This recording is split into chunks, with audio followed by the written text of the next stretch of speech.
Hello and welcome to the AFC BiteSize Podcast. Nice to be back. The World Cup's out of the way. Two good matches so far. Unhappy to not take 6 points going into the North London derby, but I'm sure we'll review the Newcastle match and the two drop points in a bit more detail today. It's good to have Clayton back as well, as always, my fellow co-host. Been away in, is it Goa? We're back, yeah. I was Oh, in nice. Goa and then Mumbai for a few days. But yeah, first of all, Happy New Year, everyone. And Yeah. I guess technically we have got 6 points, right? West Ham, Brighton, and last night was 2 points dropped, but we'll get into that. But yeah, it's good to be back, man. Apologies in advance. I have got that flu that's doing the rounds in London, and well, I don't know if it's England in general, but I feel like every man and his dog in my inner circles of friends have got it. But yeah, so not feeling the best, but the Arsenal are back and been riding the wave. And last night was the first kind of stumbling block we've hit in a while. But yeah, genuinely, I've missed these. I think it's saying to Sud from Planet FPL, it's like our therapy, isn't it? Kind of doing it every week. Yeah, And it is. we picked the right season to be doing it as well because we're on such a high. Yeah, I think this is only the third episode this season where we're having to review not getting 3 points. Obviously there was the United loss, there was the draw with Leeds, and no, we beat them just about. Felt like a Southampton, draw. right? Southampton, yeah. Yeah, When Leeds was the Lyanco one we was should have dropped. yeah, Lyanco was the one who was bodying everyone on the pitch all game. But I Yeah. won't talk about referees too early. I've got some words to say. And obviously last night I feel like we faced a well-drilled team. They've not conceded a goal in 6 games, all competitions. They've only lost one fixture themselves, right at the death against Liverpool. So, Mate, it so was bloody good to see a good. team like that. Yeah. Yeah, because we haven't obviously necessarily faced someone that defensively sound. I think they're the only team in the division who've conceded less goals than us and have one more clean sheet than us. So it was a real stiff test, and I will go into it in more detail. But should we give I know normally we give like a very high level highlight or summary of the game. Should we do that before we look at the lineups? Yeah, sure. I guess even before that, obviously we were meant to kind of pod the other day, and that's when I really felt like I'd been hit by a truck. But should we just kind of briefly touch on how we feel it's gone since we've come back from the World Cup? I think. Yeah, that's good. Let's do that instead of like a Newcastle summary of how do we feel after 3 games in a week since the festive period. Yeah, personally, so the West Ham game, obviously I was in Goa, right, and it was 1:30 in the morning out there when I was watching it. And I was like, fucking hell, I don't know how these people do it every week. I was on holiday and I was struggling. It got to 3:30 in the morning. My eye was just oh my God, it was twitching. But we were phenomenal. That game, I thought, first half, I thought the reaction at halftime was so overblown personally. I thought we were very good. And it was a case of just kind of final ball, just lacking once it came. Didn't doubt we'd kind of go on and win it. They got a pen against the run of play, but I think 3 points there. The performance at Brighton, people don't go to Brighton and score 4 bloody goals. I know we had our asses clenched for a few minutes. It was nervy, but Definitely when we thought it was going to be 4-3 before the goal got ruled out. That was man. a sketchy few minutes there. Yeah, but I know they had the absentees, but to go there and do what we did, that's not normal. And then obviously last night, so I do think a lot of it will be dependent on what happens against Spurs and then Man United. But I feel like 7 points from the off on the way back, City drop points at home to Everton, right? If we're dropping points at home to Newcastle, we're doing something okay. It's not quite Everton at home with respect to them. But I'm pretty happy with how it's gone since we've come back. I think Saliba's looked a little bit rusty, in my opinion, but no dramas there. But yeah, overall, I just think, do you know what? I feel like we've gone up a gear as well as a team. It's something that I can't really describe, but I feel like every time they spend time with Arteta, the competency level just goes up a gear. It's like all the automatic movements, the triggers, they're just boom on autopilot. 100 Yeah, there was a lot miles of an kind hour. of partnerships I noticed even against Newcastle. Obviously they started out in a less defensive formation, and we looked like we were, a hot knife cutting through butter for the first spell of the first half, and we were out of the blocks quick, but then they very quickly saw that and reverted to a 4-5-1 and obviously completely nullified us. But before that, those kind of link ups you see of Odegaard and Saka on the right, Martinelli with Zinchenko coming up and Xhaka, all those kind of partnerships we've been talking about all season. you can see that they themselves are also just getting better and better. And Yeah, it's like we're able to go down different flanks, try different moves. We have lots of different ways to score. And I think you can see that in terms of our goal scorers, right? Like we have 3-4 players on the same number of goals, like yeah, 7 or 6 goals. And we're not like Man City, obviously, they have like Haaland on 21 goals. We've got like 4 players on 7. I had a look. We're the only team, I think, with over 4 players that have created 20 plus chances this season. And we yeah. I actually have saw that. 5 of them. And like, like these numbers, like we're creating everywhere, which, last season we were so reliant on the right wing and Saka. Like Yeah, that was literally our only outlet to create. The seasons before that under Emery, we were Kolasinac cutback FC. Like we've had so many seasons where we just have like one route to chance creation or goal. And it feels like we've improved in that respect. What was telling yesterday, I think, for me, though, is that we just, with Jesus injured, with Smith Rowe not quite back, it didn't feel like we had anything to bring off the bench to like off the change the bench. game. Yeah, Yeah. But the first that's 11, I'm exactly. very happy with it. And I would say that Nketiah has done quite well. Like, he's I kind think of he's got done the, very well. Yeah, yeah, like he's kind of proved the haters wrong in the first 2 games, especially like that goal he scored. The way he turned his defender in the box and sent him for a hot dog to that score that was goal, that that finish, was like, class.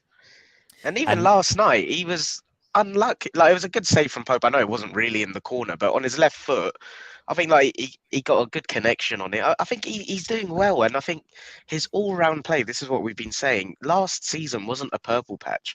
He is a good all-rounded centre forward now. Like he is very good. He's developed so much more to his game, working with Arteta, and it's hard to demonstrate that in rotated 11s in the Europa League and cameos. And like every time he's had a string in the first team under Arteta, he's taken it. And yeah, I feel confident with him. I think he's a very good player. yeah, no, I'm very excited by the improvement he's shown in just the last 12 to 18 months or so. And whenever he does get a run of games in the first team, he does do good things. And like scoring is not his issue. I don't think that's a problem for him. We were always worried about the drop off in the other elements of his game compared to Jesus. But he looks like he spent these weeks during the World Cup preparing for that. So I'm just glad that like we knew that news that we would be without Jesus with time to prep for it. Like you wouldn't want to like have him say Jesus get injured last night and then we find out, okay, Eddie, you're going to lead the line for 2 months with like a week before North London derby. So at least we've had some time to prep him for that. It was Yeah, really encouraging to see the front three score in both the first 2 games as well. I think yeah, that was really nice. Odegaard, just I don't know what mate. to say. He's on this level he's performing at is ridiculous, like absolutely ridiculous. And I think, yeah, there's just something that I just can't quite describe with this team in terms of, when I say whenever they spend time with Arteta, they just seem to go up a level. It's almost like the level of competence just through understanding and just kind of your level of understanding as you spend more time learning what Arteta wants, and it like their technical and tactical aptitude has never been in doubt, but it just feels like it's growing and growing, and you're seeing it with people like Odegaard. And you know what you said about like the first few minutes against Newcastle, the way we're attacking, like we've been doing that against West Ham, Brighton, every time we're attacking as a unit. Like my bum's out of my seat, and I've not had that for years. Like even earlier in the season, we were doing well, but we weren't attacking with this level of like prowess and fearlessness. I don't think like we look like we're going to do something every time we get past the halfway line now. And like I think there's something about there's a nice combination between like the little pretty positional play, the possession passing, and then the directness, and like we just bang flick through the gears and we're gone. And yeah, I think yesterday was annoying. We didn't capitalize after that first 10 minutes because Newcastle adapted well. But there's just something about this team and the way we're attacking that I can't quite put into words, but it gives me goosebumps. And yeah, Odegaard's at the heart of that. Yeah, no, I think for me, Odegaard, like he's kind of the captain that leads by example. Like he's not necessarily the most vocal player on the pitch, but what I realized is like they spoke about him, some of the players, and they said that he's like the orchestrator or like the conductor Yeah, of the team.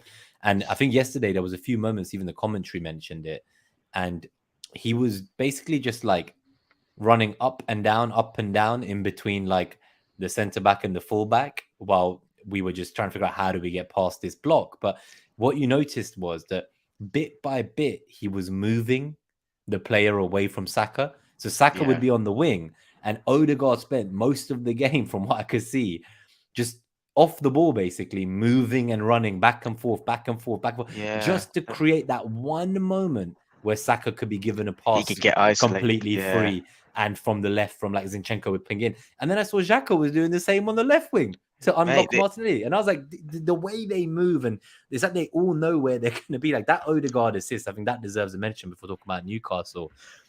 I saw the highlight from behind the goal, from the Arsenal goal, where... Wait, which assist? So the one for the Martinelli goal against... sorry, the Brighton game, yeah. Yeah, and like that was ridiculous. That was something else. Like first time, the way he hit that. Unpopular opinion, I actually thought Martinelli made the wrong decision, personally. So I think a lot of people felt that. Obviously, had he not scored, I think it would be a more prominent thought. But you could see Saka was looking for the chance. I think it's easy for us watching it to say that it looked really easy. The problem is, I don't know from his angle and what he could see, like, in that moment, in the heat of the moment, at that speed that he's running at, like, has he really seen that there's a better option? Because from the moment he got the ball or started running it, his head, like, to me, like his head was just down. Yeah, like he was not looking up. So I don't know if he actually saw anything. Yeah, I'm not sure he saw anything. Just before we get into the Newcastle one, something you said as well, which, like, so what you said about Odegaard and his sort of subtle movements to create space for Saka, like, we are unbelievably coached, man. And I think, not that I didn't realize it, but last night was my first game back. Obviously, I missed West Ham because I was away. And when you're in the stadium and you see those automatic movements and the triggers, like, it's so clever. And I think one of my favorite things that I see us do is when Gabriel's got the ball and, like, structurally we're so well spaced out. And like you just said, Odegaard, he makes that little subtle movement and it draws someone away, and then bang, Saka's there. You've got the diagonal 1v1, and like he had Dan Burn on toast a couple of times, and then they recovered well. But like you said, the same on the other flank when Xhaka does the movement and it creates the space for Martin. Like, I can't tell you the level of footballing IQ you have to be able to do what these guys are doing. Like, they are playing football on autopilot to a level. As Arsenal fan, we've not seen tactical football like this at Arsenal ever. Like, that's a bold claim, but genuinely, we've not seen tactical football done to this level in my lifetime anyway. I think in the past, like, we kind of maybe did most of the coaching pre-game, and the players were trusted to deliver on the pitch and given a lot more maybe freedom, like license for freedom to figure it out and be creative. But those kind of days of football coaching, they don't really exist. Like, a lot of coaches change formations mid-match. Like, like people like Pep, Tuchel, Potter, these guys, they're all people who constantly are changing something or tinkering, right? Yeah. And I think what I've seen with Arteta is, like, any opportunity, like if there's like a sudden water break because someone's on the floor for a few minutes, everyone's getting new instructions. Odegaard's then passing on the instructions. Xhaka's screaming. So it's like, it is just like, one thing I found really funny was every time there was a corner and they zoomed in on Ramsdale in the box, my guy was just dancing around, jumping up and down like a clown. I was like, he honestly, you got to see some of the clips of him. It was just hilarious. I was like, nothing phases this guy. Like, he's just such an arrogant He's prick, got a screw loose, hasn't he? Yeah, he's got most goalkeepers, I think, have screw loose. Just a quick shout out as well, actually. So I don't know if we already said hi to Christopher as well for tuning in. Happy New Year. Yeah, to nice him. one, guys. Good to have you and back. Marsh, good to see you as well. I just thought I'd put up this comment from Marsh. I'll read it out for the podcast listeners. So Marsh says that they thought it was Nketiah's best all-round game last night. Definitely improving in other areas that are needed for the team. Just couldn't get him on the end of balls enough. I just thought that was worth bringing up because I thought that was really well put. And it's a really good point.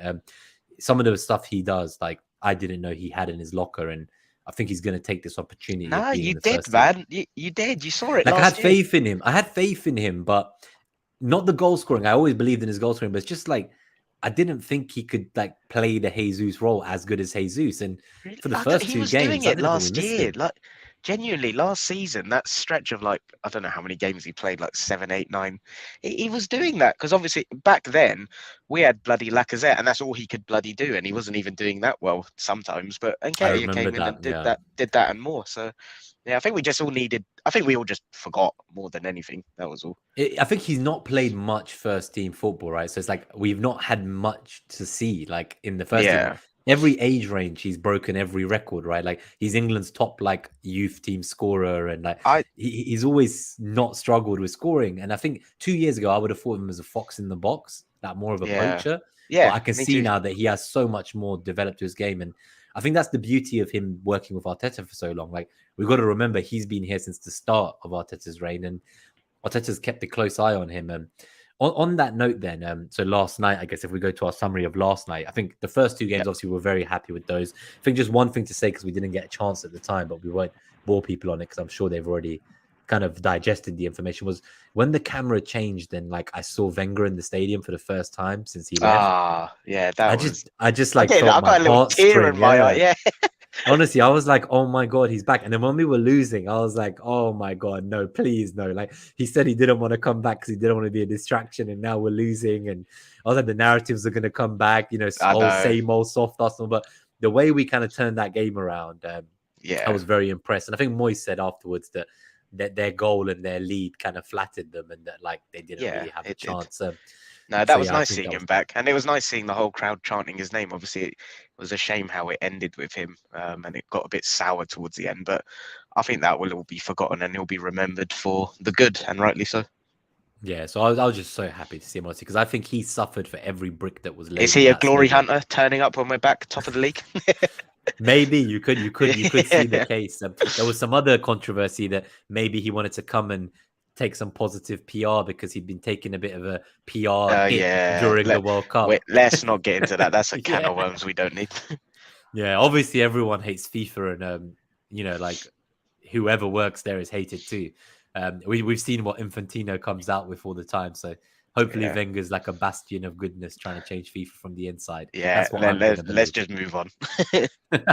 just Christopher's comment, and then we'll go to the next lineups and stuff. So seeing Wenger at the stadium made me a Yeah. little emotional. The picture he took with Saka brought tears to my eyes. Yeah, I think That we all it was wanted the to see hug, him and innit? It Saka was like, the hug, that because there was no other player hugging him in the pictures. It was just him and Saka hugging. And they asked him, they said, like obviously Saka said, I never got to like meet him properly. And they said to him, "Did you know about Saka?" And he was like, "Yeah, I was always told about him at every age range." And like, so Oh, I really? feel like Okay. Saka was one of the last like Halem boys of like the Wenger Academy era, and like he'd always monitored him, but obviously he'd never like met him and played Yeah, he him. wasn't quite old enough to make that jump. Yeah. Oh, that's amazing. Yeah.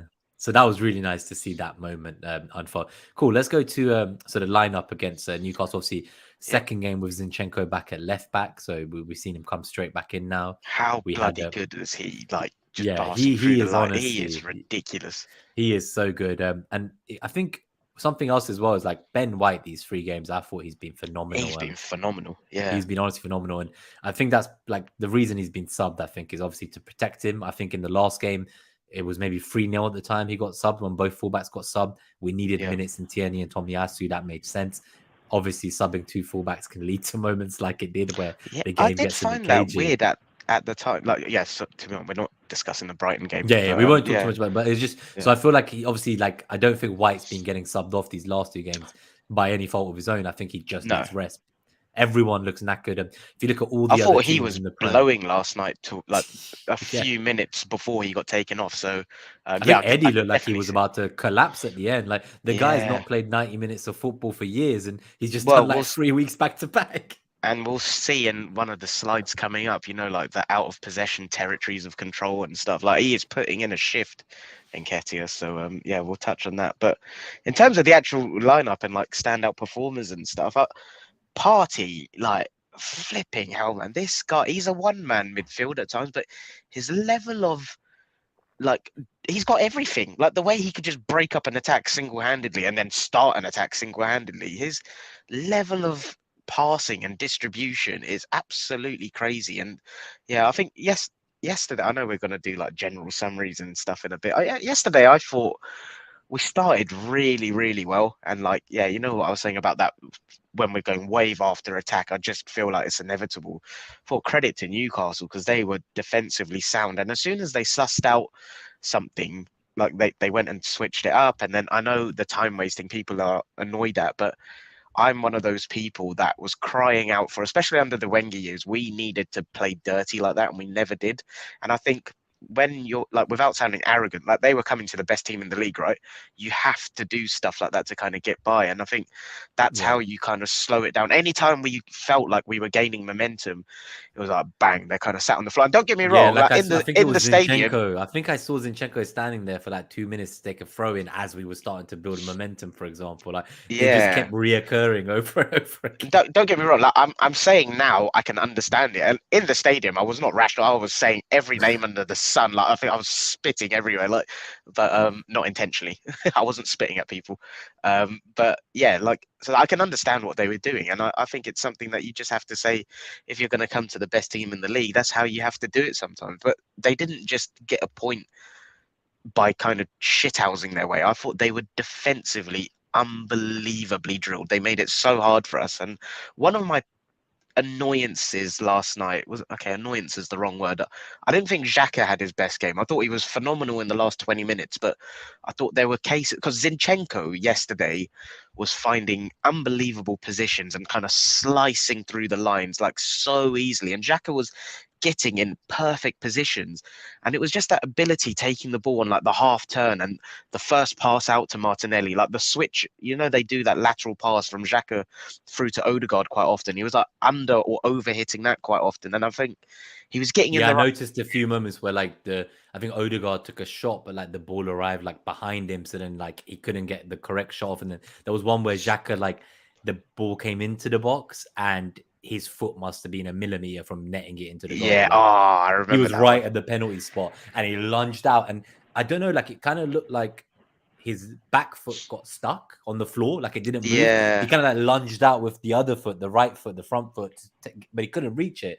And I was thinking, like, did his back foot just get stuck? Like, why didn't he just, run forward yeah. one step and then shoot? Like, how? So I feel like there was a few moments where he was just like, a few fine margins It away was from. millimeters. Yeah, like you said, it's such fine margins. But that's what. Do you remember earlier in the season? I forgot what game it was. I spoke about. Obviously, Xhaka has been one of our best performers this season, and this, excuse me, this isn't about like criticizing him or wanting a replacement. I've always spoken about like the forward area as a group, right, and kind of wanting 5 for 3, and that's how I look at the midfield as well. And I think there are certain game states where we need something different than Xhaka. And that, in my opinion, was last night. I think we needed a little bit more mobility, a little bit more creativity. I wanted Vieira to come on. I can see why he didn't because of the physicality and how Newcastle were kind of harrying and hounding. But that for me last night, because Xhaka's IQ and his positioning was a top level, like you can't get better. But it was that final ball that was just a little bit off. And in a game like that where the margins are so close, you need to be technically so clean. And like there were a few times where we'd isolated Martinelli 1v1 and the pass out to him wasn't right. And it's just those tiny, tiny margins make such a difference. But Against the obviously it's top not. team Yeah, like Newcastle, I guess yeah, that like you need those fine margins to go your way. And like one of the other things I guess for me was just I do feel like apart from the early spells where Saka and Martinelli looked quite good and we were slicing through them, we don't like to go by these ratings on the screen from football, no, but it's very clear that our front three were the ones with the lowest ratings. So I feel yeah, like once they figured out our routes in, they did everything they could to stop us. Like I was looking at them and I was like, I see Saka having 3 man on him every time. Odegaard, he yeah. gets the ball less than a second later. There's 3 players on him. Like Do you know they were what? just sitting on us. What Newcastle did so well, which I think Leeds is the only other team I've seen do this to us this season. The way they fucking packed out those half spaces, because there were a couple times we got the ball into Odegaard, like we fizzed it in and then he got it out to Saka. And that's one of our automatic triggers and movements we do. But they blocked that passing lane so often. And I've not seen any team do that to us other than, like I said, Leeds. And yeah, that's why I just think sometimes you just have to say fair play to the other team, to be That's what honest. I And mean. Like I could yeah. complain and cry about like refereeing decisions and stuff, but Oh, at the end of I the will day, be. I will be. Don't worry. I will still moan about them, but end of the day, I kind of like I look at Saliba grazing, West Ham and giving the penalty grazing. I think it was Bowen, and then I Yeah. look at like Gabriel having like a rugby tackle, like Yeah. his shirt's being pulled so much that like I can see the I will. wiring popping out the back and his clothes is coming off, and then dash to the floor.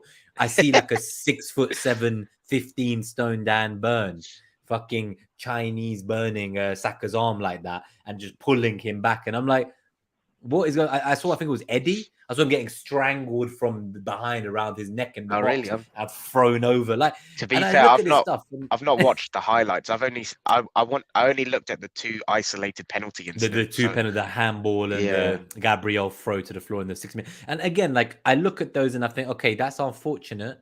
Like, you know, it would not surprise me if in a few months, like what happened with the United game, the referee panel and association come out and say, oh, this was a game where like VAR should have intervened and told the ref to look at it again or something. Like, because it's like the Arsenal game against United, they said VAR shouldn't have intervened and should have gone with the on-field decision and should never have called it back for an Odegaard foul for the Martinelli goal. So, you know, in the Southampton game, like I said, Lianco was being a thug. The whole game they got away with it. I think my thing with yesterday was, it's what you always say, actually, so circling back to your points. It wasn't like the 2 penalty incidents that bothered me. No. It was the ref lost control of the game from the beginning. Yeah. He gave a few cheap yellow cards early on. He got to about 4 or 5 yellow cards in the first half. And then he realized he can't keep going at that rate. But he'd lost control of the game by then. So then people got soft yellows to start with. And then later on, when yellow card incidents happen, he couldn't then give yellow cards because he'd given them too many things too early. And then he just lost control. Yeah, and for what it's worth, I didn't even think he was just like bad against Arsenal. I think even for he was just consistently inconsistent. There were the flow of the game. He did not have a hold on it at all. And there were a few times where we got a foul, and I was like, that's not a foul. And there were a few it was he was shocking, and like not just in our favor, to be honest. Like. I think it went both ways. Like I saw one moment where one of our players got a card after like 7 Newcastle players surrounded him. Like I've seen people are not happy with Arteta's antics on the sideline. Obviously he's very passionate. Fuck him, man. But I'm like, who cares? Yeah. Like, you know what? When Pep and Klopp, who was it you were saying earlier? He's our prick. Like it's the same thing with that, isn't it? But like when Pep and Klopp were doing this, they were seen as like champions. But well, when we do it, it's like obviously like they want a touchline ban for us for disrespecting Eddie Howe. But you know, at the end of the day, like it's heated, isn't it? Like you're top of the table. You feel like you should have a penalty for handball. You've not been happy with the ref all game. He lost his head a bit. Maybe he needs to look at himself in the mirror and be a bit more composed to avoid a ban. I like it. I'm all for it. I don't want people I don't want people liking my manager, so I don't give a shit. Yeah, that's fair. I guess just overall though, like it was quite upsetting that we only had Tomiyasu to bring on for White. Like there was literally nothing else to bring on, and I don't know if that's going to help us in the window. Did you want Vieira coming on? No, I don't think so. I think for me, it was one of those situations where I was like, obviously Nelson's I think injured, but I was like, like Nelson, Marquinhos. It's like Vieira is great, but I wouldn't want to bring him on in this scenario to try win the game. Like this is where if we had other signings like Smith Rowe or Mudryk, if we had him, these are the games where I'm like, okay, like just bring them on, change something, go all out. Towards the end, though, I do think that they subbed off Almiron quite early. Their leading, goal and assist player this year, so they were clearly at. Like they I think it was around the 70th minute mark. They were setting up to just get that point, right? Like I've seen Newcastle fans on the timeline roasting us like they won, which I think if I was in their shoes, I would consider this a victory as well. They came, they had a game plan, they executed, they got their point.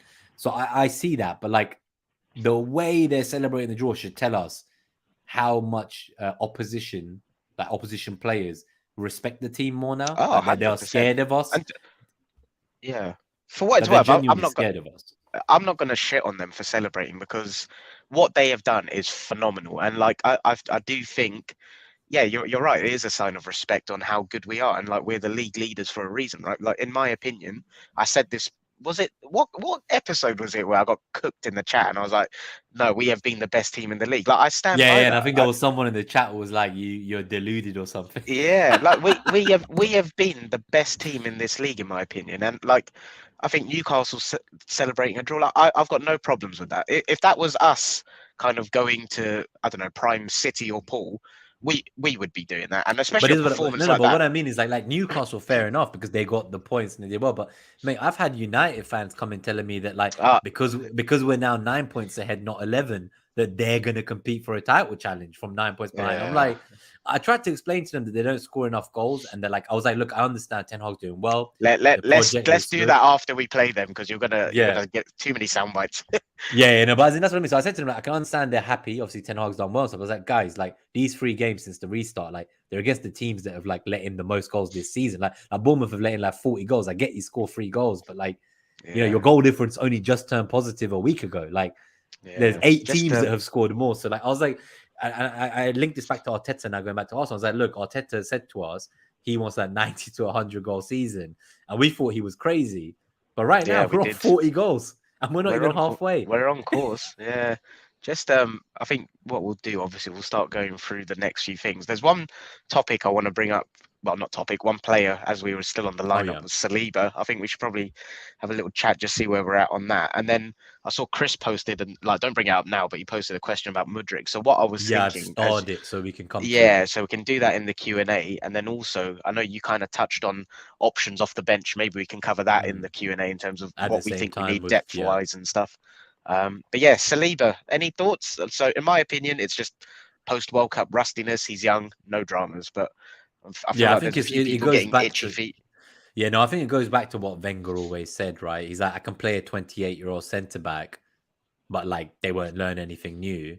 Or I could play a 21-year-old centre-back who's more talented and they will cost me points, but they will learn from it and become a better player for me in the future. So I think if you're investing in the youngest squad in the league, you can't just abandon ship because the guy had some of his worst games so far, but like we still won 2 of them. Like the one where he caused the penalty and the one where, like most of the incidents that happened, luckily they came in games where we won. And it's not his fault we didn't score yesterday. So he can't be held to fault for the draw either. So I think the kind of the rustiness came at a time when we got away with it. Yeah. But I would not be too worried. His 4 yellow cards concerned me a bit. I'm glad both him and Saka kept their heads cool despite the number of cards. The way the game was going yesterday, I was thinking, oh, Jesus, they're not getting a yellow, they're getting a red. Like that would have been better, though, because then they would have been banned for Oxford and could play against Tottenham.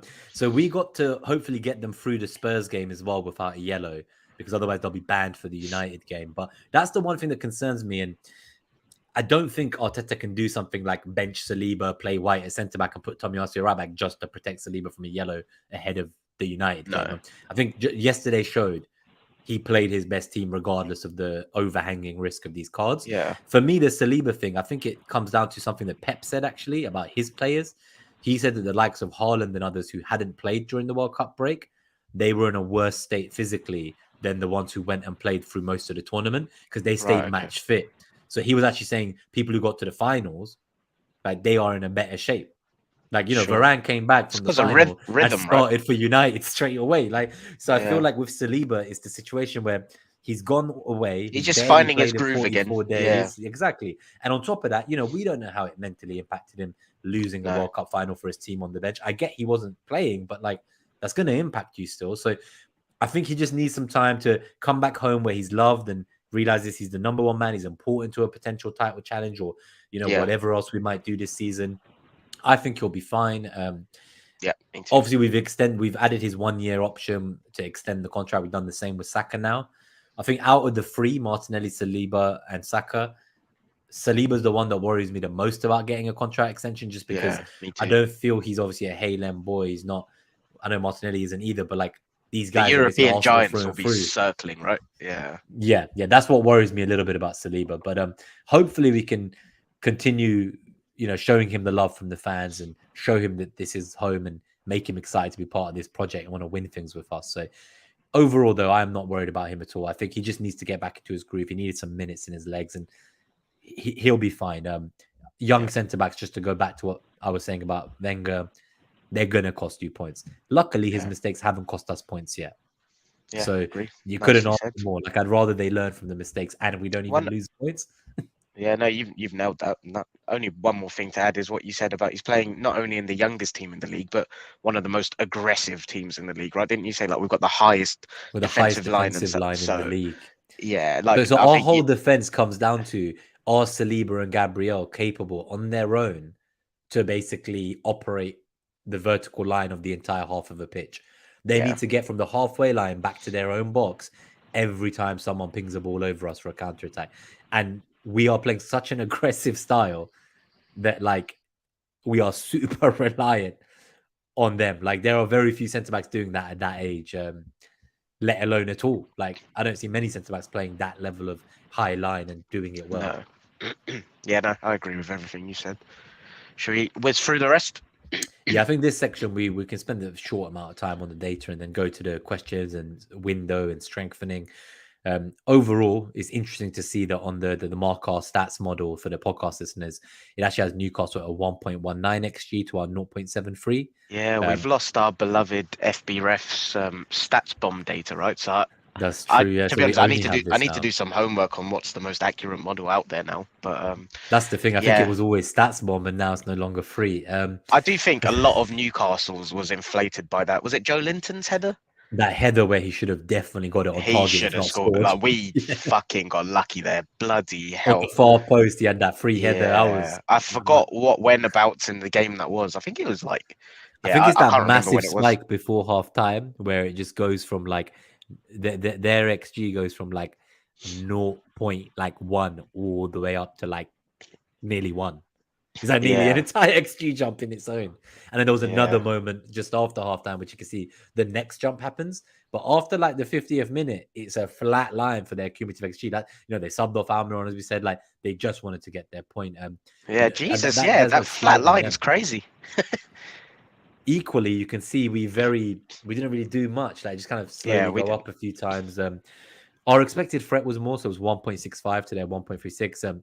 We had 66% possession to their 33.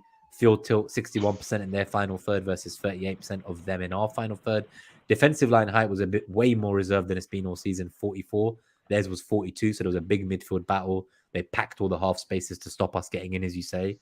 I think overall, like, what can you say? Like, they did what they had to do. The decisions didn't go our way. And, like, what... Do you want to touch on that now, actually? Depends. I don't think we some of the decisions now so we can get them out of the way. All right, what was the first one? The first one Gabriel in the 60th minute. What's your opinion on that? Because in my opinion, that's a penalty, and I've got no question in my mind about it. Yeah, no, I'm pretty confident that being a penalty. After this kind of stuff I've seen, like David Luiz red card against Wolves because like the player in front of him stuck his foot behind him and touched his knee. But like such small contact always is penalties for us. Like I just don't get like we get attacked so much. Like we Saka has 4 yellow cards because he's obviously been lashing out in retaliation for him getting fouled every game. But there's only been 1 yellow card given against an opponent for a foul on Saka. Yeah, like, I just don't get it. I don't really like playing the victim on these things, and so I always try to just kind of analyze the incident in isolation, and so forgetting the past and like none of that baggage. But even just that moment in itself. The only thing I try to do is compare it to other incidents in this campaign, because I think that's where you get the level of reason and try to find consistency and inconsistency. Because they'll have different directives from the referees. Like this year, the directive was let play go on more, and like I get that. And like, there have absolutely been bloody examples of that given, and like I just think whatever the way you look at it, forgetting the past and this and that, he is pulling the guy's shirt to gain an advantage. That's a fucking foul. Do you know what one of the lines I heard came out was? They said that they didn't think that the ball would get to Gabriel, so that doesn't matter. Be a penalty. And I'm like, that does not matter. Yeah, exactly. Like, what do you mean you don't think it will get to him? So it's okay to commit a penalty foul as long as the ball wasn't going to reach him. Like, we don't know what would happen once the ball comes in if he didn't get dragged to the floor, right? Like, maybe there's a rebound. Maybe he comes in the second phase of play because he's not on the floor, Like, I just don't get how that's okay. I know you want to talk about this season only, but look at the penalty that Spurs got against us for Cedric at their stadium last season. I know. Look at the contact in that moment. I'll get PTSD, so don't bring that up. I'm just comparing those two, and I'm like, okay, that does not look good to me. Like, yeah, obviously I was at the game, so I didn't really see like the coverage. But 2 questions: A, did it go to VAR? I can't remember. I don't even think VAR even asked the ref to look at it. Like maybe VAR checked it, but mate, the commentary was so biased. Yeah, what was the kind of narrative? The first thing they said was just like, they saw Gabriel get thrown to the floor, and their immediate response was like, "Oh, that's never a penalty. They should just carry on." Nothing about VAR. It was Gary Neville, right? Little prick. I think so. But also, I've seen I think Alan Shearer's come out with some bollocks tweets as well today, Yeah, just some total and utter bollocks. Like if I see I can find it, I think I probably blocked him rather than book. I either bookmarked it to come back to or blocked him in rage when I read it. It was one of the two. Just bring up what Marsh has just said in the chat, because it's so true. Like, yeah, classic case of if it happens outside the box, it's a foul, and it's true, man. And like even just inside the box, we've seen them given like consistently. Mate, like Odegaard, that fucking Martinelli goal got ruled out against United because Odegaard did something similar at the halfway line. Yeah, I just don't get it. I just don't get it. Like, obviously, I try not to kind of pin a whole game on decisions like that, because I always think you should be able to score in open play. But in a game like that against the best defense in the league, the third best team in the league, like you need these little things to be going your way. And like, unfortunately, yeah, hopefully we don't come back to rude that. So I always say I don't think it's biased by referees. I don't think it's a great conspiracy. I've always said that my belief is that the referees in England are just incompetent. They're just shite. Yeah, there's no bias. They're just really shit. And I think I've recently realized that there's more truth to that than I thought. So obviously, like I've realized that in grassroots football, the referees get like abused. They're not protected at all by the professional association, PGMOL or whatever it's called. Like the FA don't protect them. Have you seen some of these match reports by the referees in like under 8 games?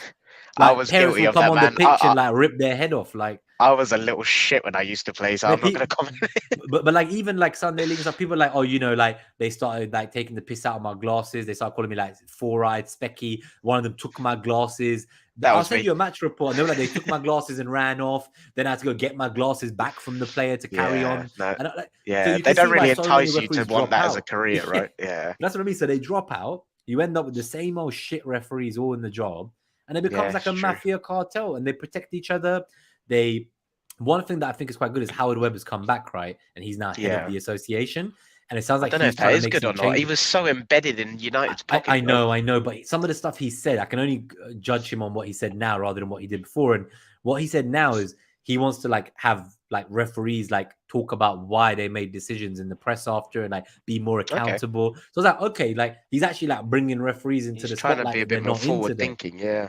Yeah, so I was like, okay, I'll take that. If he's going to make changes like that, great. Just one thing on this referee and back to the incompetence thing to wrap it up. This is the same ref that gave 2 red cards in the Palace game a few days ago. Like, what is wrong with these people? Like, what was his name? Who was relegated? The ref? Oh, man, let me find his name. I've tried to block it out of my head. It was fucking referee, mate. I don't even want to think about him. Yeah, that's right. It's not that deep. But the second one, what did you think of the potential handball Xhaka on? I think it was Murphy, was it? You know, I think that was a bit of a stretch. Yeah, that was probably a bit of a stretch. But after we hadn't got the one originally, as well. I think it was, but I think I only thought it was because of what happened before. I was like, if we didn't get the first one, like, come on, like, surely you owe us this one. Like, you can't get away with 2 of these. Like. So what I'll say on that one, I can see why that wasn't given. Like, so I'm not as bullish on the second one as I am on the first, but I still think he kind of lunged and his arm was out personally. And I'm like, well, what are you doing? Like, and yeah, I don't know. Like, I think if I had to put a percentage on how much I think both are a pen, I think the Gabriel one is like 80 to 90, and I think the handball one is like 40 to 55. Yeah, it's like the one where Gabriel, they tried to say there should have been a penalty against Gabriel and all that because he had a handball in our box, but it hit his chest. The one where it hit Gabriel's chest and then his arm was up like this. No, our centre back Gabriel like a few months back. And so that's why I agree it's maybe 40, 50%. Like it depends on the ref on the day, and the VAR will never overturn that because they need a clear and obvious error from the ref. The one with Gabriel, I feel like that was a clear and obvious error from the ref, which is why they should have asked him to look. So I don't believe in them like getting the ref to look at the monitor if it's not clear and obvious. And that handball was shady enough that you go with the on-field decision. The Gabriel thing, I don't think it was. Just to pull up Oda and Brennan. Yeah, so it was Andy Madley. I've just had a look. It was him. He lost control of the bloody game. It's just so bad. I think the one thing I will say is like the timekeeping side of it. I just want to add to that because the game, mate, I'm glad you brought that up. Yeah, the ball was in play for. They were saying maybe like 43 to 53 minutes. I couldn't believe that when I saw that. Like that. Yeah, that's like a new 43 record. To 53 minutes. Now the average apparently in a Premier League game is like 60 minutes. So 7-8 minutes under the average game. Now in the World Cup, everyone was shocked when all the added times in the group stages were like 15 minutes, and they said it was because they were actually tracking the time that they didn't play fucking football. You know, like they literally timed every minute that football wasn't played so that they play a real 90-minute match. If you remember a few years ago, I think Infantino himself came up with this idea of 60-minute football game, and people were mental, like, you're a fucking idiot, you're trying to ruin our sport. And I think what they didn't realize at the time was that on average today, less than 60 minutes of fucking football is played in a football match. I'm not He going to was lie, trying to guarantee so he was trying to guarantee 60 minutes. He wasn't saying it's going to be a 60-minute, 30-minute halves. He was saying every time the ball goes out of play, we stop the timer on the screen. Yeah. And it only starts when the ball's back in play. So actually, you'd probably end up playing more than 45-minute halves and 30-minute halves like that, because you will play every fucking minute of the 30, not, we played fucking 45 minutes of a 90-minute game. So that infuriated me. But some Newcastle fans made a good point, which is no one complained about Newcastle's time wasting until it happened to them. Like, United fans weren't complaining till they then played them. You know, Liverpool didn't complain till they played them. I weren't complaining about their time wasting till we played them. And I'm still not complaining. You won't see me complain about that as a tactic. But I think that is something. If you don't do that against the top teams, you're naive, in my opinion. My annoyance is with the referee for not having the control and like the 2 minutes added time at halftime. Like, what the fuck was that, man? Little things like that is what's my annoyance. But you won't see me criticizing Newcastle for time wasting.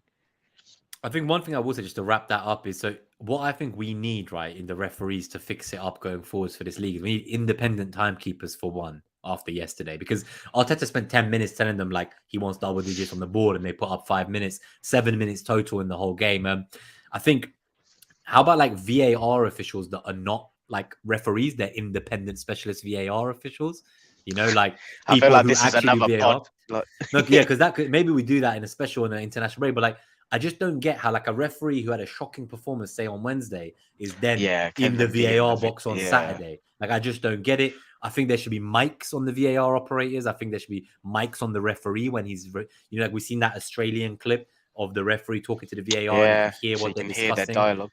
And I want referees to explain these big game decisions post-game and make them fucking accountable in interviews. Yeah. I've had enough of this, like, protecting each other and their incompetence. But we'll just put up this last comment as well of Christopher saying, like, Infantino's wrong as hell on a lot of things, but I'm with him on stopping the clock when the ball goes out of play. Football is traditionally the most against technology. So if you look at every other sport, like rugby, the slowest adopters of it, right? We didn't want goal line technology. We didn't want VAR, obviously.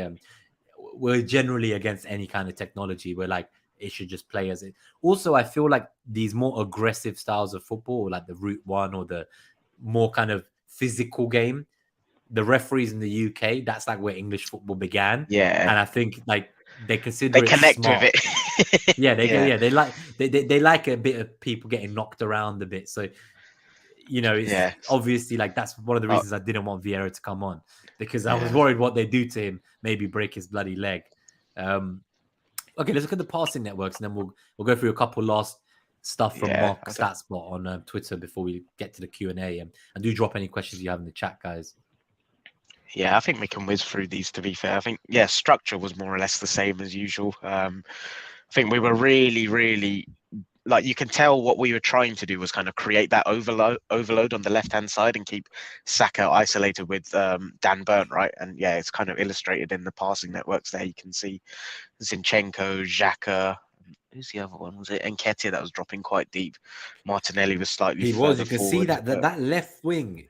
It's actually crazy. It's like Xhaka, Eddie, and Zinchenko are like sitting on top of each other, passing into each other. And it was so clear to see, especially in the stadium, like the triangles they were trying to create.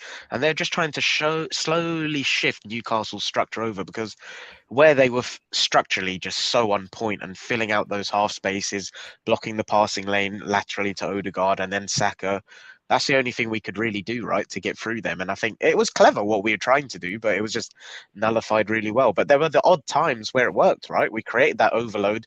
There was space where we could interchange on the other side. Man, that Nketiah shot, it still haunts me, because when I watched it back, there was nothing I could say he did wrong. I can't fault him.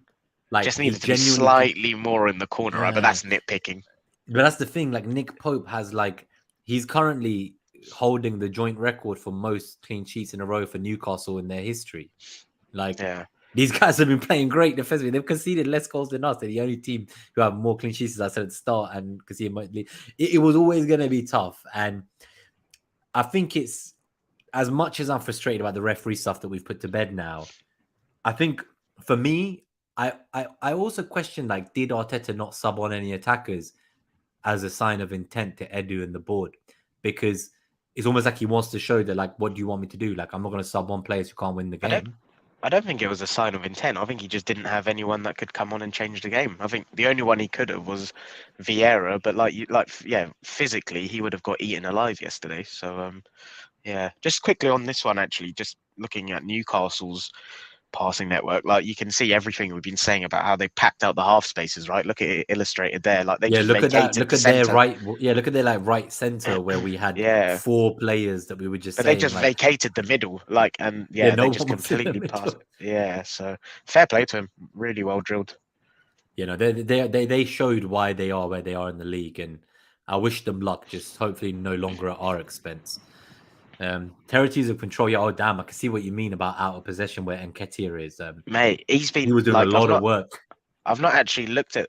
Excuse me, I've not actually looked at these for West Ham and Brighton game, but like he has been putting in a bloody shift. And yeah, I'm just typing up something in the background. I'll let you kind of run through this one.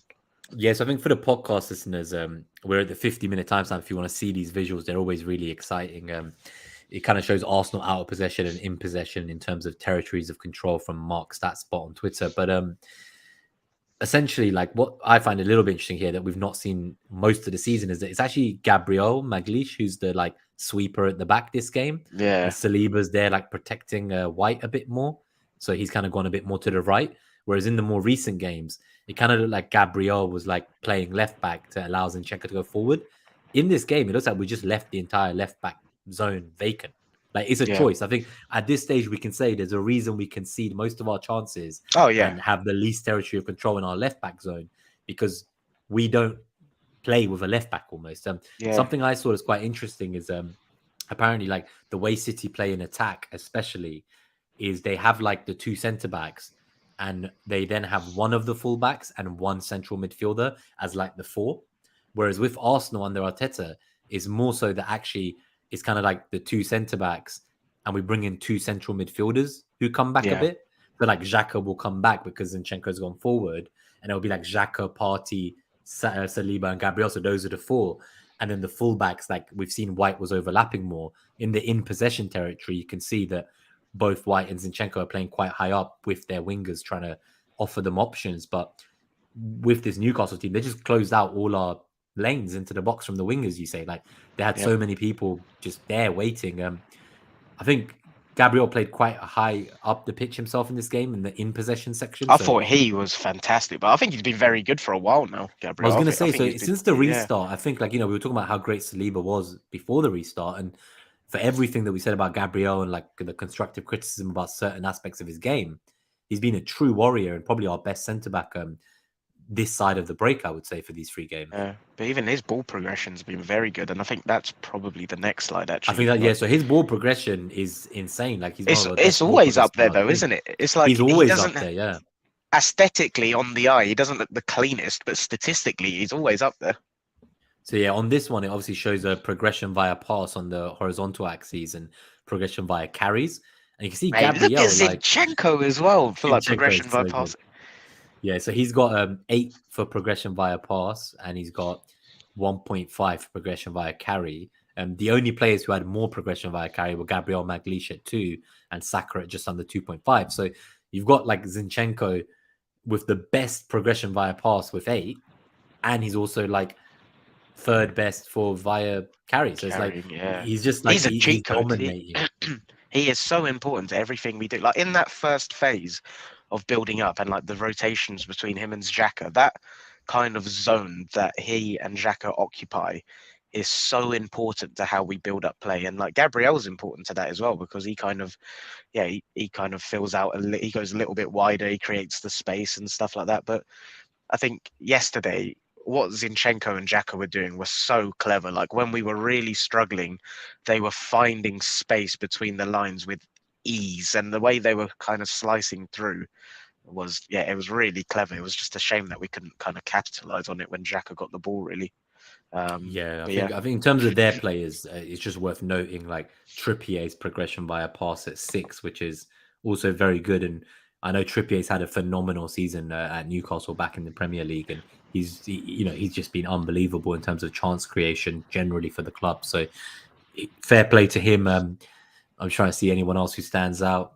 I guess Bruno Guimaraes is the only one really there who has anything on any of the Arsenal players in terms of progression for this game.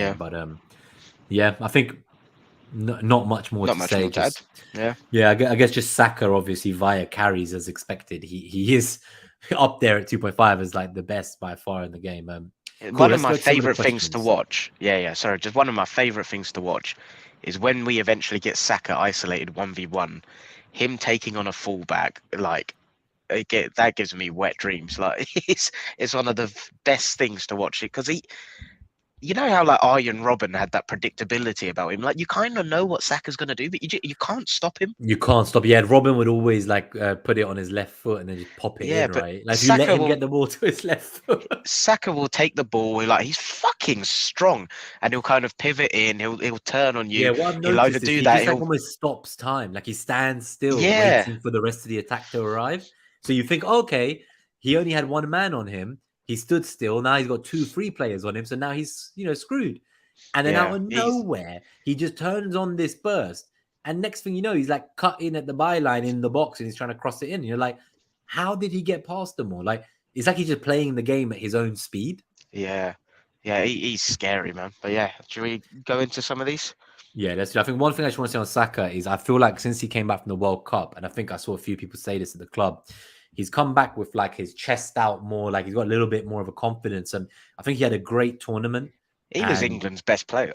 Yeah, I think I would agree. I don't think that's biased either. I think he was fantastic. And to go from what happened the summer before with the missed penalty in the final, I think he's well and truly put that beyond him now with this World Cup performance at his first World Cup. 21 years old. Long may he stay here with us because honestly, I feel like a proud dad whenever we see him. Like it's not even his footballing ability; it's just the way he carries himself as a human being. Like he's just such a good egg, and like you see all of the I don't know if you saw like the England team's content behind the scenes. He's like everyone's little brother, right? They love him. I saw one opposition fan get really angry. They were like, "Why do you guys keep talking about him like he's a young boy? Why do all the players on his team chat to him like they love him and like?" And then like everyone's like, oh, if I had a kid like and they brought him home, I'd be really happy for them to like date Saka. Like he's a great guy. Like everyone loves him, man. Everyone loves him. But yeah, cool. Let's go to these questions. I'll just take a few that I've started from earlier in the show. So obviously Christopher asked about, we're going to discuss transfers and how confident are we on Mudryk. I'm just going to combine that with a few other comments that are similar. So Christopher also every time I hear you pronounce his name, I think we're signing Luka Modric. Oh yeah, Modric. Modric. No, Mudryk. It's Mudryk, isn't it? Yeah, Mikhailo Mudryk. Mikhailo Mudryk. So he says Shakhtar obviously being unreasonable now that Chelsea is trying to talk to them. We know Bowley doesn't care about overpaying. That's true. So Jermaine's just got some comments on this is about we should leave Mudryk alone at 80 million is too much. And he's also mentioned, I'll just bring this in as part of the whole topic of like, how do we strengthen the bench and about maybe trying to get Pepe back from the loan to strengthen the bench. I guess I'll just address that point first head on and then Mudryk. So I think that firstly, I don't even know if we have a recall clause. Like, I don't know if we could even, I don't know if you have to like activate it before January to give the club time to find the replacement on their side. I don't know what's going on there. Equally, I just feel that when you look at how much improvement the rest of the squad have come in the time they've been under Arteta in terms of playing the way he wants and doing what he asks. And then I look at Pepe, who's basically like just gone backwards in that time. Like I remember he got subbed on in one of the games and he got the ball at the halfway line where they had no goalkeeper in goal.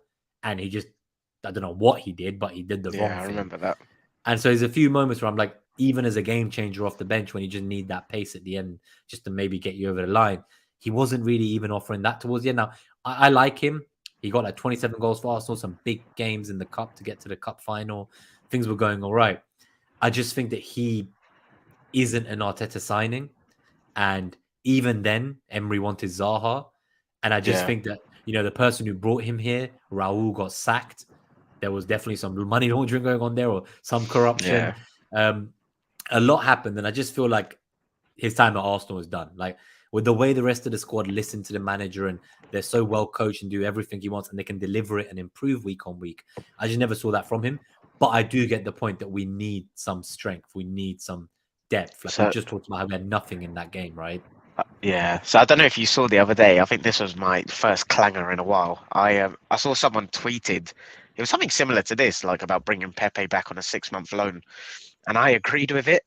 And then I woke up in the morning. I was like, "What was I on about?" I can see the logic. So I'll just, especially, I can see the logic. So tell us what you were thinking when you had that. Yeah. So my thing wasn't to bring Pepe on in a game like last night. Mine was more, I'm thinking against Oxford, I don't want Martinelli and Saka playing, but I think we're going to have to play one of them. And yeah, it was more like in the Europa League, if we go up comfortably in the first leg, can we save some legs in the second? It was more for those absolute like no-brainer games. Just for legs, like just for because that's what like Arteta said in the summer. He was like, I just want fucking numbers. He was very clear what he wanted. But this is the thing, and that's what I didn't even get the numbers first. No, that's what I thought. And then when I woke up, I was like, no, we need to move away from this kind of numbers game. And like, it's about, we talk about it all the time, right? Raising the level. And I think we do need another wide forward. They only want signings who will genuinely raise the level. Yeah. So like, I could see the logic and I agreed with it at the time. But then having slept on it, I was like, oh no, like I think. Put it this way, if I had a choice, I would recall Balogun from loan, not Pepe. Yeah. The guy is in the Golden Boot race in League One. And on the flip side, I do not want to recall Balogun from loan because the whole point of this was it was a long-term strategy. They clearly wanted him to get a year of football playing in a men's dressing room every week. I think the club he plays for are a solidly shit team. So like, it's not like he's playing for a team that scored a lot of goals. They have 19 goals this season and he scored 10 of them. So he's like involved in over 50% of their fucking goals. And even if we don't go on to use him, right, like his value has just gone through. Like I think I saw AC Milan are potentially interested. Like people are getting that's not going to be a little 2-3 million sell now, is it? So I remember a lot of our academy boys went for some obscure amounts and then they got sold on the following year for like 20-30 mil by the club that bought them. So just to wrap up that point, Mudryk, no to Pepe, but Mudryk. No to Pepe. I don't think it's going to happen now, personally. I think I was confident because of like all the twerking and stuff, but I think Shakhtar are really digging in their heels like on the price. And I think the latest I saw just before we came on was that, we put in that second bid that's likely to be rejected. And I think, was it Chris that put in about Todd Bowley saying he's just going to go and kind of match whatever bid we do? I just think as much as the player wants us, if the club don't agree to the fee, what more can you do? And I just don't. I think 62 million was our second bid, right? Something of that. 88 million, in my opinion, is too much, and I think we need to be looking at other targets personally. So yeah, I personally think we're going to be looking elsewhere soon. I guess there's two elements to this question. One is how confident are we that it still goes ahead despite the recent change, and the second one is like, should we be pushing for it to go ahead regardless? It's a tough one. I think. Put it this way. If you told me that, yes, we'll abandon this deal and we'll still get a wide forward, then I'd be like, okay. As long as we get someone. But my worry is that we don't get him and we buy and we don't get anyone. And that's what happened in the summer of the wide forward. Now, if that happens, it's not my money. I don't give a fuck. Just buy the fucking player. Because for me, something I've seen is look at these players that he wanted and couldn't get, like Vlahovic and others. They went on to another club and they stunk there. And they stunk it, But when Arteta brings in his players, I don't think like Zinchenko or Jesus go to another club and perform the way they do. He's bringing in players that he wants. That he has a very specific vision for how he can improve them as well as a player and how they fit into exactly what we're building. So for me, he is a massive prospect. Like I know he's from the Ukrainian league. He has played in the Champions League though, and he's on like I think 4 goals, 2 assists in 5 games or whatever. And De Zerbi, the Brighton manager, I think it was his old coach. He came out recently and said that he thinks he can win the Ballon d'Or. So for me, like a player that's as electric as Mudryk, like he's been dubbed the Ukrainian Neymar for years. Like obviously, I'm not saying he's the same level as him, but just the way he plays and his kind of attributes. I will fucking pay whatever it takes to not let him go to Chelsea. On the flip side, I think if he went to Chelsea, he won't just hit the ground running. I think there's like Chelsea can sit there waiting to catch what we don't get. but I don't think they'll be able to get the best out of him. No, Chelsea's transfer strategy is just like a 14-year-old playing FIFA. Like, it's so weird. But Well, I think, Bowley has spent nearly 300 million since he took mate, charge. they're a joke. But like, it just shows what we're competing against, right? And I think that's why it's where we are is so impressive. And whether like we go on to win the league or not, like we should be proud and we should be used as like a case study on how you kind of go toe to toe with these bloody oil companies. Well, I think man. we Like, are because United, their plan was that they were going to use the Arsenal blueprint of the last 3 years as their blueprint for their current rebuild. And so there are people like that. What I want to say about Mudryk is like, put it this way: if signing him and overpaying 10, 20 million pounds means that we could win a title, I do not care. Get the fucking deal done. True. We might not be in this situation again, right? This is our best opportunity. Next year, Newcastle will be better. Chelsea might have fixed up. United are getting better. Liverpool might fix themselves up. Like all these teams are coming. Like this league is fucking competitive. And here we are with the perfect opportunity to lead the pack the rest of the way. I think to not have someone like him just for 10, 20 million, I can't. Like, I'm sorry. Like, we have to fucking like he could not want to be with us more. And I think if it's just a matter of paying what we need to pay, like, okay, if you look at the big money signings Arteta has made so far, not a single one of them in terms of big money signings have failed, right? He brought in Partey on the release clause. He brought in White at 50 mil, got ridiculed. Brought in Ramsdale at 23 mil. A lot of these players he's going and buying. Jesus, like Zinchenko, Odegaard, like every single transfer. People might point to like Nuno Tavares, Lokonga. These guys were developmental signings for the future. They weren't first 11 players. Mudryk is a ceiling raiser for us, I think, personally. So I feel like we can't be in a situation like this and then not get him, especially if he's getting no one, because he's not going to go buy some crap player just to fill numbers, as you said. He only wants a specific player, and I don't know what other specific winger is out there for us. No, that's the thing. I wouldn't get too wedded to like, we don't know who else is out there. Like none of us would have ever plucked Mudryk before we heard his name, right? So I think where I'm at is more it's a bit of a cop-out answer, but I just trust Arteta. His like ability to spot a player's attributes and forwardly project that into our system is absolutely bonkers. Well, he said it yesterday in his interview. They asked him again about the transfers, and he was very fucking clear. They asked him about why he brought no one on, and he was just like, I have told Edu. He goes, that's not a question for me. He goes, you should ask Edu. He just put Edu under a fucking bus. He was like, I have made myself clear. I said it in the fucking summer. You guys didn't deliver me anyone. I'm fucking saying it now. We are in a unique situation. Stan motherfucking Kroenke came to the stadium on Boxing Day. I've only ever seen that guy at a cup fucking final in Wembley or on the last day of the season, maybe once. His son Josh is there sometimes, but Stan's never there.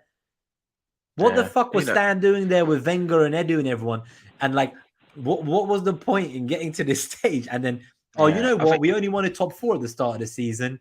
Fuck it, we won't overpay 20 million. I think it's important not to like be dramatic though. Like we don't know. What's going like on I trust Arteta, but what I'm getting at is that if we don't get any players this window, it's not Arteta I'm going to be upset at. He was very clear what he needs. But I'm going to be just going back to the actual question though. Like, where I'm at on Mudryk is, I want him. I think I trust Arteta's judgment. The original question was, do we think it's going to happen or not? And is it overpaying? And it was like, do we think it's going to happen or should we overpay? So do I think it's going to happen? No. Should we overpay? Define overpay, right? It depends on what. Okay, look at the players in the market. One sec, let me just say, like, it depends on what the club value the player at, right? So we're not here. We don't have the ability to say, go and spend 10, 20 million because we don't know what the opportunity cost is on targets down the line. If Arteta says, okay, I like this guy, but I don't see him as an 80 million pound player, then I trust his judgment. If he's saying, get this guy whatever it costs, then go and bloody do it. But we're not privy to that information. So I think what I would say is I think we've made a combined 75 million euro bid. They want 85 million euros. So if we were willing to bid 75 million euros, 55 million up front, 20 million, as a future extra clause, they wanted more money up front. So if you told me that go up from 55 to 60 million up front and then make the 20 to 25 million, add-on, that's 5 million extra now than what we were going to pay now. And then 5 million extra on top of the add-ons if he does what he needs to do to get the add-ons. So I'm like, I don't feel we're so far from what we want. And I think we're just being played for as much money as they can. And I I don't think fucking so. blame Yeah. them because look, their owner is a billionaire. He doesn't need this money. And you can't attract players to come and play in the Ukrainian league when there's a war going on. So he's only going to sell the guy if he's going to get money that he thinks, okay, I got what I need. Because who are they going to buy? Who's going to come there in the middle of a war to replace him? No one. So I can see his logic. He doesn't need the money, but he's going to hold out. And obviously, Chelsea being Chelsea, they just use our scouting department to get like a list of who they should target if our deal falls through. So that's Chelsea. The one thing I want to say about just values is I think we just need to accept that the value for wingers in the market is bloody inflated. How much do you think Anthony, how much Man United bought him for? He didn't even have 10 league goals in the fucking Dutch league. So we're talking about the Ukrainian league. Is the Dutch league that great? No. Is Anthony a goal scorer? Not really. He had 3 goals in his first 3 games, done nothing for 5-6 games since. Nothing. Like, he can't even deliver a pass accurately. Yeah, but that's what I mean. Like, those are the wingers out there, right? Look how much it costs for a talented winger that could go on. Like you're not going to get a talent quality of a Mudryk for 40, 50 million these days anymore. You'll be surprised. I don't know. I don't get wedded to names. Like, I think if it's not Mudryk, there will be someone else out there that can do what we need in our system because it's so unique in terms of what we require. There will be translatable. We need someone. Well, absolutely. We needed someone in the summer. Yeah, we needed another wide forward in the summer, and I think I don't get wedded to names because I don't think players are as unique as fans tend to think. I think you can find more people with translatable attributes than fans think, but it's not our job to be scouts, right? Like, we don't watch that much football. We trust on them, yeah. Yeah, but yeah. So as long as they buy him something, if he says, I want a winger who can do this, has these attributes, and they find here's 10 players who maybe lots of them are unknown, but they can do it. We didn't know who Tomiyasu was or these guys who we signed, but they all came in and were great. That's why I don't really give a shit about names. I think the Tomiyasu signing, he sums up everything about, and I think just Arteta in general, his ability to spot certain attributes that will just hit the ground running in our system is ridiculous. And I think I'll be pissed off if we don't get a wide forward, but it's the 4th of January, for God's sake, so I'm not going to lose sleep. The window opened days ago. So that was my other thing. Just one thing to add to close the window discussion is I don't believe we're going to get a central midfielder, I don't think, till summer. It would be nice if we did for the days where you might want to give Partey or Xhaka a bit of a rest, but I don't think it's going to happen. I'd like it to. I don't think it will till summer.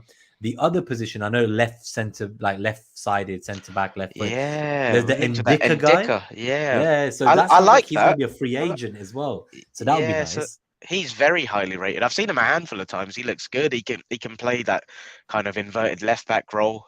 He's primarily a left-footed centre-back. But he can do that inverted role. And I think it's just raising the level, right? I don't think it's coming in to replace Gabriel. I think it's coming in to share the load and give us different options for different games. And especially if we're in the Champions League next season, hopefully, of course. You're going to need players you can't we saw it this year. United, as they're rebuilding now, they had to play the first 11 from the Premier League in all the group games of the Champions League. So Europa League even. We rotated in the Europa League, but they couldn't rotate in the Europa League because there was no one there. So you do need some competent players to be there and push each other up a level. And right now, it's we've got a squad of, I'd say, 12 who he trusts. And you could even argue, does he fully trust Vieira yet? I think it's kind of taking that to next year. I think 12 with Smith Rowe, maybe. Yeah, I think it's kind of taking that to a squad of 16, 17. And it's not a case of having a backup for every player anymore. You can see it in our strategy. It's a versatility thing. Have you got 16, 17 quality players that can cover multiple positions and multiple zones on the pitch? And I really like the Ndicka links. I think, especially on a free, it's kind of, what I just said about opportunity cost. It's then frees up resource to go and get another position somewhere else that we need. But you can tell everything we're doing is very logical. And that's why I feel a bit more relaxed. But we absolutely need we have an actual plan. It's not those days of 2012, deadline day, 5 or 6 panic signings last minute with a shopping trolley running around just buying whoever's available. And finally, I feel like it's always been quite obvious to Arsenal fans what we've needed, but we've never acted on it. Whereas now it feels like, it's obvious and we're acting on it. But I think we absolutely, because we are in this title race, and yeah, that's one for another day. Let's just hope it can continue for longer. Yeah, But exactly. we need firepower, because like you look at City the other day drawing against Everton, they bring on Foden, Gundogan, Alvarez. Like last night, we needed someone, and we didn't. And I know Smith Rowe's coming back, but we absolutely need more firepower. Yeah, we do. I think just one final point which relates to that and ends the transfer window discussion. And then I've got a couple questions about Xhaka and North London Derby to take before we leave. The last question is about loaning a centre forward or someone who can play centre forward and the other attack positions. I'd be and all over that. I was going to say, and João Felix has come up a lot. They currently want 15 million loan fee for 6 months and to pay his 6 million salary. So 21 million for 6 months. Yeah, that's a lot. It's a lot of money. United were involved. Chelsea were involved. United can't afford it. They're waiting to sell the club. They got bigger plans. No one is going to go in at that price. So I feel that as the window comes to a close, they are going to have to drop that fee. And when it drops, there is an opportunity there for Arsenal to have both bought a wide forward, whether it's Mudryk or someone else, we don't care, as you said, but someone who's good and meets the requirements of what Arteta wants. And then if we can loan João Felix on top of a winger, then I'm a bit more excited about our depth. And with Jesus coming back and Smith Rowe coming in, and then I start to feel like we can do what City did, where they need to go, they're bringing on all these players. Like, because João Felix, he's obviously like a wasted talent at Atletico. Like him and Simeone just don't get on. Yeah. He looked good in the World Cup for Portugal. He's always been talented. He's still very young. If that loan fee dropped from, say, 15 million to what did we pay for Ceballos? Because I remember that was meant to be a decent chunk. So a lot of these will have been like 4 to 8 million loan fees, I'd say, for 6 months. So like if you can pay, like we paid for Kim Kallstrom on loan, who arrived with a broken back, yet he was instrumental in our top 4 finish and scored that penalty in the cup as well. So, like loans can work sometimes. And I would hate to be in a situation where we end up like getting to close to 100 points somehow in the league and lose the league by a point or two. And what we were missing was just one extra quality depth option that we needed because someone got injured. And then there was no one there. That would be my ideal scenario, is like if we can sign a wide forward, which we've needed to do in the summer anyway, and then get another lone attacker option in. I think that like who is a good option, not like a Kim Kallstrom. I think that. I don't want that kind of situation. Yeah. How can you sign a player with a broken back? What the fuck are medicals for? Cool. So we'll come back to that over the next few weeks with more transfer talk as the rumors escalate. So Marsh just says that this is not a question, but before I bring it up, it's a really good comment about Martinelli and Saka have both been improving on their weaker foot when needed to surprise defenders lately. And I thought that was just worth pulling up on the chat. That Saka finish with his right foot against, was it West Ham? Yeah, that was really good. And obviously, have you noticed Martinelli has been scoring as well with his weaker foot quite a lot? They're both honestly really improving. That game against Leicester where he scored outside the box with his left foot. Yeah, I think Arteta's just team and individual coaching. He's a gem. He'll be remembered as one of the greats. Like I've got no doubt. I don't know how long we'll hold on to him. Like I genuinely believe the big clubs will come knocking. No, I'm not worried now, but I think he's the kind of manager that if things continue this trajectory, I could see him wanting to stay for like 10 years. But then eventually someone will come and he'll be like, I need to go back to La Masia. And the only place he'll go, in my opinion, is Barcelona. But once he's doing everything he needs to do here, and I've got no doubt. I think Barcelona and Man City, they're the only 2 clubs. He won't go to City. I will put money on him not going to City. I'm going to take that bet. So prediction for the North London Derby, just our last 2 questions to take before we go. But obviously we've not won there in the leagues for nearly 10 fucking years. They have looked dreadful coming out of the way around. All the talk pre-break was do you remember? It was basically like, like they're playing really shit, but they keep fluking wins. And like they can only get better. Turns out, no, they can just get worse and now start losing points too. I don't know how they would talk to shoe-ins for third. You cussed it out in the summer. Yeah, Conte has come out for that in the summer. Yeah, but Conte said the same shit himself. What you said in summer and you took pelters for, Conte has come out and said there were people in the summer who talked about us as title challengers. He goes, that is insane. And he was just like, they're fucking mental. the football they play, the ceiling for them is a 70, 75 point campaign. Like that's it. Top four is the absolute ceiling, and It's that's not why sustainable, is it? For like it's like scoring sustainable. lots of goals. It's sustainable to get 70, 75 points To because get top four, you, yeah. you'll beat the shit teams in the league and you'll nick the odd points in the big games, but that was their ceiling, and that's why the whole narrative in the summer that they'd have third locked. I was like, what the fuck are people watching? And like so many people are outcome driven with their analysis, and like that's why for me, don't get me wrong, I didn't think we'd be top of the league here, like where we are now, but the thing I said in the summer was I thought we were capable of putting an 80, 85 point campaign, like not a doubt in my mind, because people were living under a rock. Like, did you not see what we were doing last season with the people we were playing? Like, the Spurs I think just thing the was final mental, thing to but say on that is we will give our prediction we'll do a North London derby preview next week. I just want to see what happens at Oxford, see if Smith Rowe comes back, etc. Like I want to get some presser news. Like I feel like it's way too early out now to be for an actual me to score make a prediction. prediction. What I will say though, and people may say I was just being a bit too biased. I thought last year we started very well there. Before the red card, before the penalty, I thought, they come up with this bullshit narrative of like, oh yeah, we give you the feeling like you're controlling the game. When like, no, mate, you're just shit. Like you just can't play football. Like, you know what I said about Man United? They're like, oh yeah, we want to hit you on the counter. Yeah, but you don't want us playing where we're playing.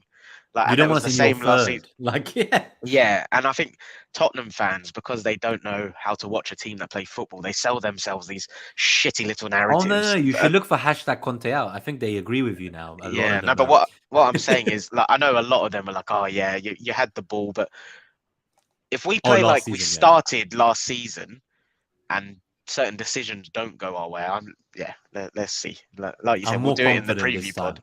I would like to put that. I'd like to get rid of that duck on our shoulder and like get that win there away. They are such a fucking tin pot club, man. Like they are absolutely pathetic. And like I find it funny, like a few of them were celebrating Newcastle's draw last night and us dropping points. Do they not think Newcastle's booting them out of the top six the next few years? Like it sums everything up about that little tin pot fan base. Well, Conte doesn't even want to commit long term. They can't see the bigger picture. They never can. Like they're fucking wankers. Definitely gonna. It's gonna be feisty next Sunday. I can't wait. It's gonna be. Next episode is gonna get only worse. And as everyone knows, for the last North London derby this season, we went on a Spurs podcast. But we had to be. To be fair, I like Adam and Baker, so I had to be like polite to them. But we need to get a Spurs fan. We need to get a Spurs fan on who I hate. We need to get Booner on, FPL Booner. Yeah, that would be. Oh my god, he'll be bloody. That would be a chaos. So this last two questions are quick. We'll do these quick fire, and then we'll cover them in the future episode. But so realistic Xhaka replacement for the future. The reason I wanted to just bring this up is I think I agree with Christopher that I want to see what Patino does in the preseason and whether he gets loaned out again. I feel like he is doing very well right now. Yeah, he's doing very well on his loan, and they're singing his name. They're making chants. He's been a good player over there. So I have high hopes for him. I know he was very young when he made his debut for us and wasn't very physical, maybe a bit reminiscent of Vieira now, but Patino has been very highly rated for a long time. So I want to see what happens there. And there were talks of Danilo as well, right? But maybe he's more of a party understudy rather than an 8. Yeah, I think we'll go quite big in the summer for a left-sided 8. I really do. I think he's going to kind of go, and who that will be, I'm not sure. Obviously, there's talks of Tielemans on a free, and I know we were interested last summer. But what Arteta wants from that left-sided 8 role is very specific. And Xhaka is not going away, but I think we will look to kind of get. I think we have a few years of him left. Like he looks at his physical best in his career. So, like I saw the interviews where Arteta said I spoke to him at the end of last season and said, "I'm going to need you to do these new things, and like you need to be able to do them." And he said, and Xhaka came back like fitter, slimmer, stronger than ever before. So like, and it will work. He wants instruction. And I think like Arteta said this himself. He said when he was a player, he was annoyed at times because things would happen in a match and the coach wouldn't have prepared them for it and they wouldn't know what to do. And now when they interview the players are like, oh yeah, like, you know, Arteta told us like all these things would happen and what we would do when they happen. He's like telling them what's going to happen before it happens and they're prepared for every scenario almost. So it's quite exciting to see like what he might be able to do with another young player We've seen how great the rest of the youngsters have developed under him. So I'd be keen to see if we can do an in-house solution long term, but at least in the immediate future, we need depth. Yeah, I think long term. Yeah, I think long term Patino will kind of be. That's like years like down the line. Yeah. An understudy, like you say, it'll be interesting to see if he goes on loan. But I've got no doubt in my mind we'll sign a left-sided 8 to compete. And I think just on that note, then, so Caicedo at Brighton, I think, my God, I would love to get this guy. Yeah, same. I was delighted he wasn't available to play against us because I think that scoreline would have been a bit different. But yeah, he's fantastic. He is absolutely brilliant. Cool. All right, let's get us out of here. We'll put a tweet on next week for when we're going to go live with the North London Derby preview as well. Yep. But thank you everyone who's tuned in live, and if you're listening on video on demand or podcast, if you've enjoyed the episode, found it entertaining, we'd appreciate a like. It really helps us as we grow the channel. Subscribe if you're new to obviously hear about the new episodes. We're going to do a review and preview of every match and some specials with guests as we've done recently. And just a quick thank you to the guys who were live, as I said. So Christopher Tellez, thanks for tuning in. We've got Marsh as well, Audra Brennan, Jermaine Arsenal Francis. I love that Arsenal's your middle name. I hope that's real. And Rendition as well. So thank you guys for tuning in. Nice one. Cheers, keep in touch on the Twitter timeline as well. If you ever want to chat Arsenal, if you're going to any matches, want to meet for a drink before or after the stadium, let us know. But it's been good to see Clayton. It's good to be back, and we're excited to keep going. Should we take Puddin's last question as we get out? Martinelli playing false 9. He just says if we sign Mudryk, will Martinelli play false 9? I don't personally think so. I think that it will just be more depth. And there's a situation where Saka gets rested. Jesus plays on the right wing. Maybe in that scenario, maybe Martinelli plays through the middle. And on the left, you have Mudryk. Like, it could happen, but I don't think that's Martinelli plays best off the wing. I think that's what Arteta believes. And it's more of a backup option. Like, if Eddie also gets injured, then yeah, maybe. But I think Eddie's done enough to prove that he's got that spot for now. But yeah, good to see you as well, Puddin. And anyone else who's tuned in, we'll see you guys for the next episode. And good luck in the FA Cup. 8 points clear, top of the league, up the Arsenal. Top of the league. Up the Arsenal, guys. Cheers. Cheers, guys.